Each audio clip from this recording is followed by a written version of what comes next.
O capítulo 17, de Mateus, traz a impressionante transfiguração de Jesus, onde sua glória divina é revelada a alguns discípulos. Em seguida, o capítulo destaca novos ensinamentos sobre fé e humildade, além de prever novamente a morte e ressurreição de Cristo. Jesus leva Pedro, Tiago e João para um monte alto, onde ocorre um dos eventos mais extraordinários de seu ministério, a transfiguração. Diante dos olhos dos discípulos, o rosto de Jesus brilha como o sol, e suas roupas se tornam brancas como a luz. Moisés e Elias aparecem conversando com ele, representando a lei e os profetas, testemunhando a missão de Jesus, como cumprimento de ambos. Pedro, tomado pela visão, sugere construir 3 tendas para Jesus, Moisés e Elias. Enquanto ele ainda fala, uma nuvem brilhante os cobre, e uma voz divina declara: "Este é o meu filho amado, em quem me agrado. Ouçam-no." Os discípulos, amedrontados, caem de rosto em terra. Jesus os toca, e os acalma, e ao olharem novamente, veem apenas Jesus.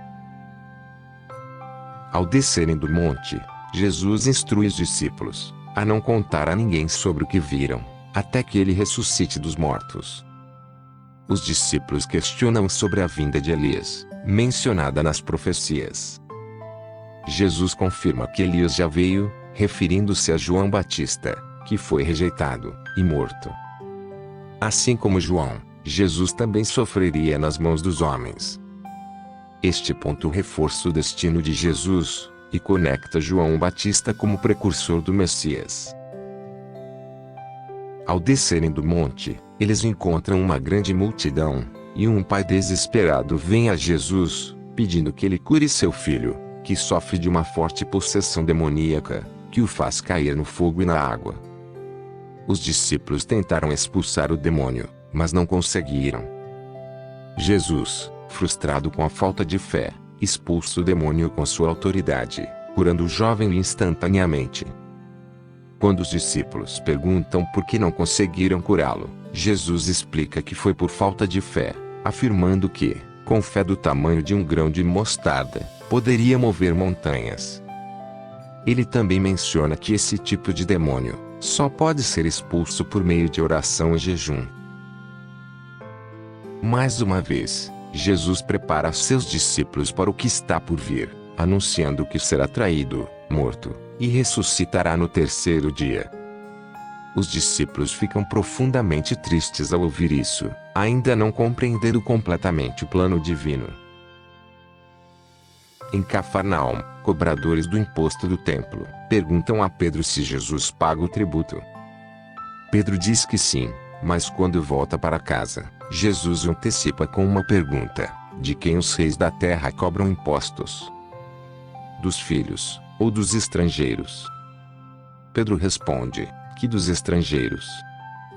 Jesus explica que, portanto, os filhos, ele e os seus discípulos, estão isentos. No entanto, para evitar ofensas, ele instrui Pedro a ir ao mar, pescar um peixe, e na boca do peixe, Pedro encontra uma moeda de 4 dracmas, suficiente para pagar o imposto por ambos. Esse milagre destaca a autoridade divina de Jesus, e sua disposição de evitar controvérsias desnecessárias, mantendo harmonia com as leis e práticas da época. A transfiguração.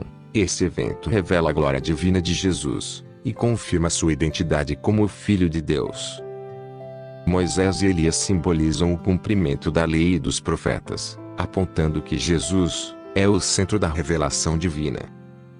A fé e os milagres, a cura do jovem possesso, e a explicação sobre a fé mostram o poder da confiança em Deus. Jesus ensina que mesmo uma pequena fé pode ter um impacto gigantesco, desde que seja genuína. Anúncio da paixão.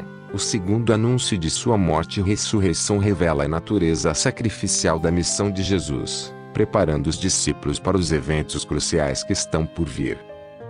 A moeda no peixe. Este milagre simples mostra o poder de Jesus sobre a natureza, e sua sabedoria ao lidar com questões práticas, evitando confrontos desnecessários enquanto reafirma sua identidade divina. Mateus 17 é um capítulo cheio de revelações sobre a identidade divina de Cristo, sua missão, e o papel da fé em transformar realidades. A transfiguração aponta para a glória futura de Jesus, enquanto os milagres e ensinamentos reforçam a importância da fé e da humildade no caminho com Deus.